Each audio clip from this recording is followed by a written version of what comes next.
আসসালামু আলাইকুম, চলে আসলাম আপনাদের মাঝে নতুন একটা ভিডিও নিয়ে। তো আজকের ভিডিওটি কী নিয়ে থাম্বনেল টাইটেল থেকে বুঝে গেছেন। তো আজকে ঘরে বসে চিন্তা করলাম যে কী করব, একটা ভিডিও বানাই। তো আসলে যেহেতু কুরবানির ঈদ, তো মাংস আছে, তো মন চাইলো যে চাপ পরোটা খাবো, তো তার জন্যই এই রেসিপিটা বানাইতেছি। আসলে কতটুকু পারবো জানি না, তো চেষ্টা করতেছি। गोलमाल है भाई सब गोलमाल है। আমাদের দেখা গেছে মশলাগুলো আমরা দিয়ে নিতেছি। তো এটা একটা ম্যাগি মশলা দিলাম, তারপর দিলাম গরুর মাংসের মশলা। এক এক করে আপনারা দেখতে থাকুন যে কী কী দেই আমি। তো যতটুকু আসলে চেষ্টা করতেছি যে পুরোপুরি সুন্দরভাবে করার। তো তারপরে ছিল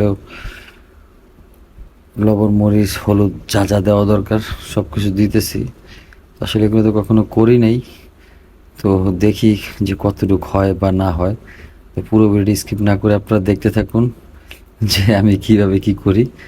তো সময় পাস করার জন্যই যে ভিডিও করা।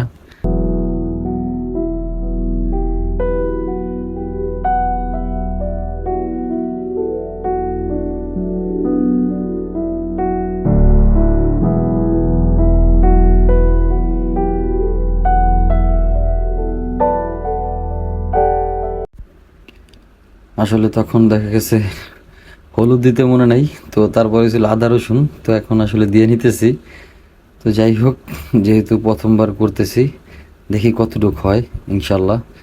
তো চেষ্টা করলে মানুষ সবই পারে, তো আমি ইনশাল্লাহ দেখি কতটুকু কী করা যায়।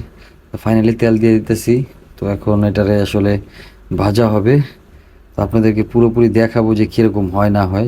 পুরো ভিডিওটি আসলে স্কিপ না করে দেখতে থাকুন যে এটা কি চাপ হয় না অন্য কিছু। তো এই তো তো মোটামুটি সবগুলো একসাথে দিয়ে দিতেছি। তো দিয়ে তারপর ভাজবো। তারপরা কমেন্ট করেন যে কিভাবে চাপ করে। তো আমি আসলে এগুলা অনেক আগে একদিন করছিলাম, তো সেটাই আসলে চেষ্টা করতেছি। তো কোনো আমি ভিডিও দেখি নাই কোনো। তো এইভাবে আসলে মশলা টশলা দিয়ে, যে আমি জানি যে এগুলা এইভাবেই করে, দেন আমিও ওইভাবেই আর কি করতেছি। তো হইবে কি না তাও জানি না, তো দেখি যে কতটুকু হয়। তো দেন মোটামুটি অনেকটাই দেখা গেছে, এই দেখ কালারটা অনেক সুন্দর হয়েছে। তো তারপর ভাজতেছি। তো দেখতে থাকুন পুরো ভিডিওটি। তো আলহামদুলিল্লাহ, তো মোটামুটি আমাদের এটা অনেকটা ভাজা প্রায় কমপ্লিট। দেখতে থাকুন যে আর কীভাবে আমরা এগুলো করি। তো সব কিছু যেহেতু ঘরে বসে কাজ নেই ঈদের পরে, তো সেই জন্যই কিছু কিছু আর কি ভিডিও আপনাদের দেওয়ার চেষ্টা করতেছি। তো চলেন দেখা যাক কীভাবে করি। তো এটা আমি ঢাইকা দিয়েছিলাম। আসলে এটা তো অনেক বড় বড় পিস হয়ে গেছে, তার জন্য যে সিদ্ধ হবে কি না, তো এই জন্য আমি ঢাইকা দিয়েছিলাম। আসলে চাপ মনে এইভাবে ভাজে না। তো মোটামুটি কালারটা অনেক সুন্দর আসছে। এই তো তারপর আসলে পরোটা ভেজে নিতেছি, যেহেতু পরোটা দিয়ে খাবো সেটার জন্য। তো বেশি করব না, 5-6টা পরোটা আসলে আমরা 2-3 জন আছি। তো এই তো এইগুলা তো করে দেন খাবো। তো মোটামুটি চাপ আমাদের কমপ্লিট হয়ে গেছে। তো সিদ্ধটা একটু কম হয়েছে দেখা গেছে প্রথমবার, এই জন্য হয়তো বা এরকম হয়েছে। ইনশাল্লাহ পরে করলে আরও সুন্দর হবে। তো যাই হোক, তো এই যে আমাদের রেডি। তো ফাইনালি তো টেস্ট করলাম, তো অনেকটা টেস্ট নিজের ঘরোয়াভাবে যেটা হওয়া দরকার ছিল তার চেয়ে বেটার।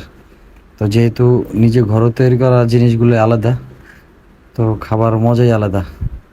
তো আজকের ভিডিওটি কীরকম লাগলো তো সবাই একটু কমেন্টে জানাবেন। আর খাইতেছি তো আমি, তো কীরকম লাগতেছে সব আমি আপনাদেরকে বলতেছি। তো খুব মজা হয়েছে। ইনশাল্লাহ দেখা হবে নেক্সট কোনো ভিডিওতে। তো আজকের মতো এখানে বিদায় নিতেছি। আসসালামু আলাইকুম ওয়া রাহমাতুল্লাহি ওয়া বারাকাতুহু।